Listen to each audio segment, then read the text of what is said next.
naghihintay na ako dito guys. Mag-drive sana ako ngayon kasi kailangan ko talagang mag-grocery. Yung grocery kasi kagabi. So, kunin ako ni Brenda. Itong si Brenda talaga. Gusto ko sana mag-drive kasi gusto kong dire-diretso yung ano ko ba.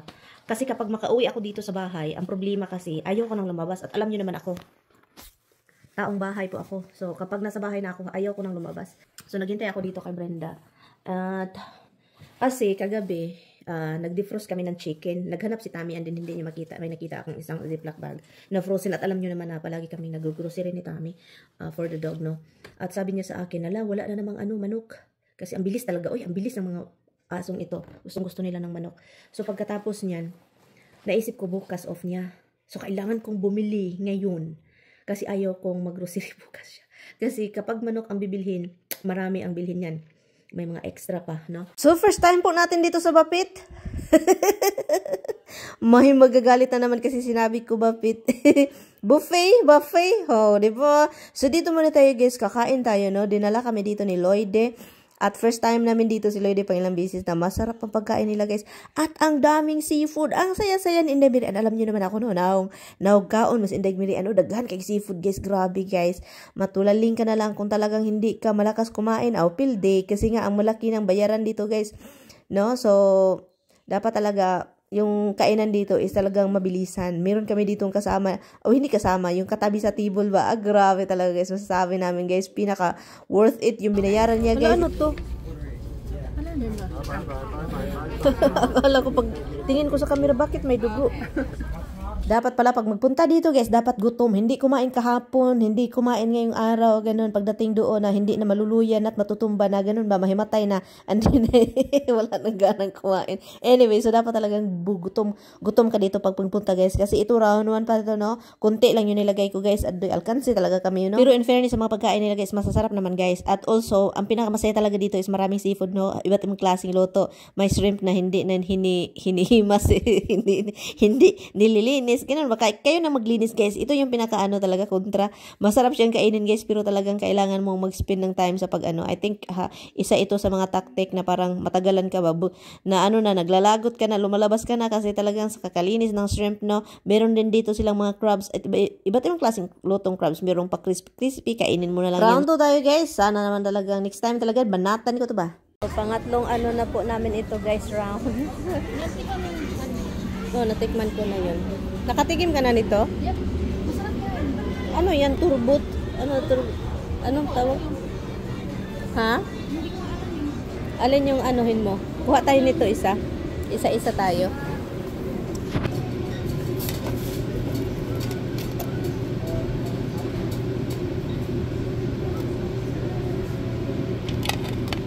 Meron din dito. I think this is cold.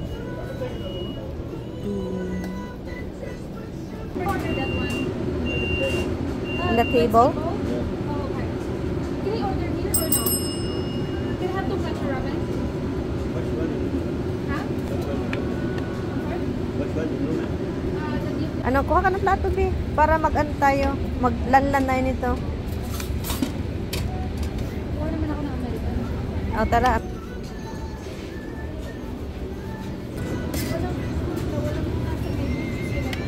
Wala sila?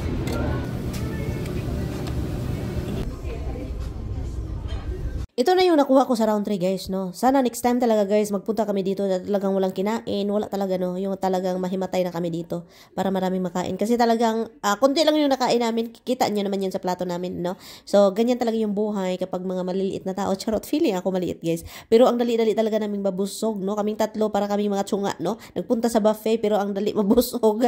Aroy talaga. Pero sa tingin ko, kapag mayroon din dried fish at mga adobong pusit at mga sinugbang isda, for sure talaga guys, masasabi ko sa inyo, matagal kami magundang dito ba. Kaso talaga wala man ito ding isda nila hindi man luto. Ahito na po yan guys pero hindi masyadong kasarapan kumpara sa natikman ko noon sa mga restaurant.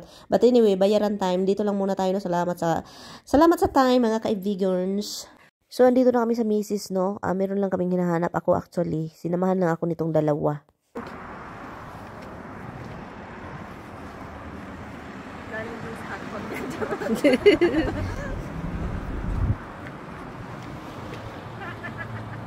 Wala si Tami, oh.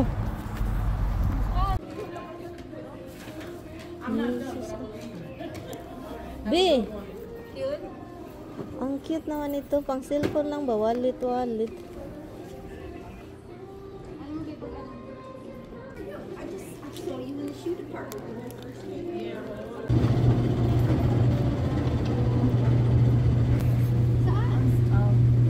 Bulag-bulag. Pero sobrang laki nito, no? Ito siya. Chicken ba? Para isang baldihan na lang ba? Wala, ang ganda niyan, oh.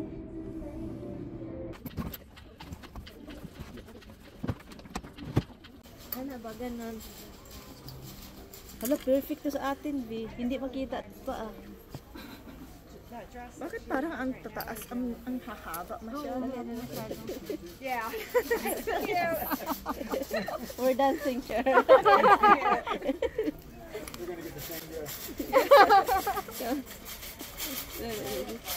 Dito, be, hindi ka makita, be.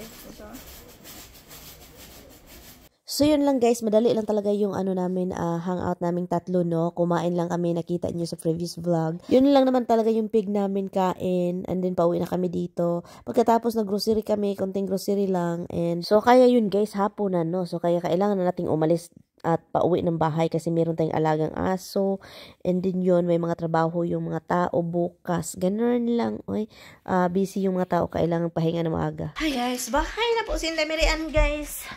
And magpakain na naman tayo ng mga alaga natin guys. Ay. So, kakauwi ko lang. So, pagkatapos namin doon guys, hindi ako nakabili ng luggage kasi parang ako pa, didebate kung kailangan ko mong bilhin yung luggage na yun kasi parang hindi ako sure. Gusto kong bumili talaga ngayon na sana, pero naisip ko si Tami, baka pag nakita na yung bilhin ko, masasabi niyang, ano ba ito? Ang liit-liit kasi magkaiba yung size, B, mga loves. And then, yung size na gusto kong bilhin is sobrang mahal.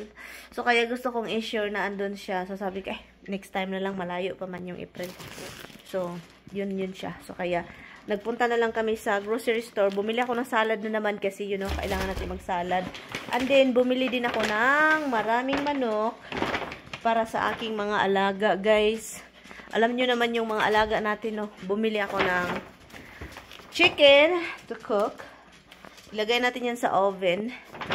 And then yun.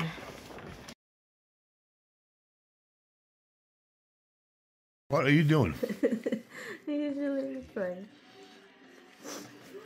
What did you do to me? You want me crying. The Philippines, just like in this country, they put their corrupt people in positions of power. They say, oh, everybody's Stop after them. it. You're making me cry. That's what it is. Because it's looking at me like... So the police captains and heads of departments are corrupt, but the people under them are not. They don't agree with it. I'm sorry. I can't stop crying.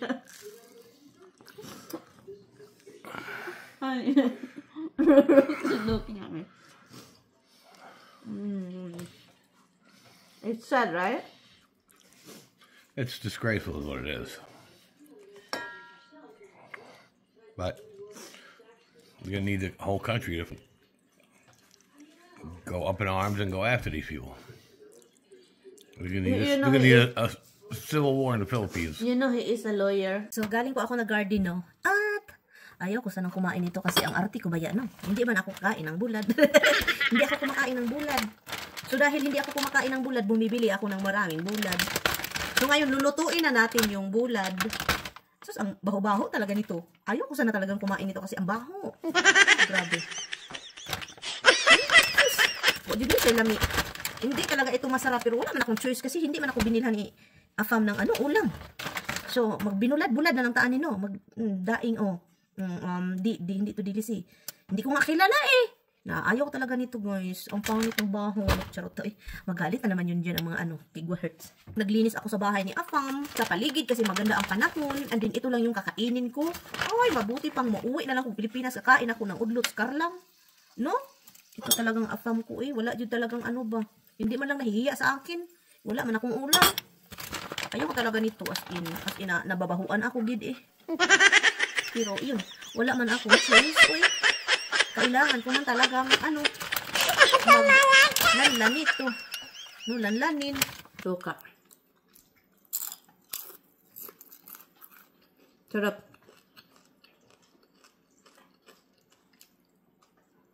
Sili.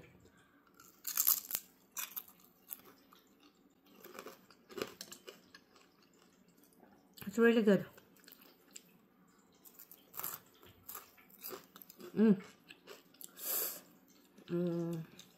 Itong bulad na ito.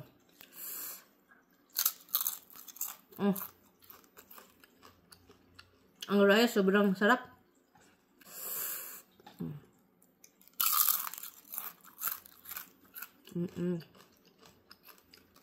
Sarap eh.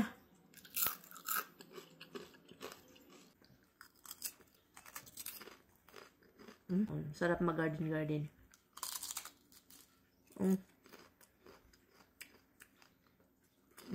Sarap.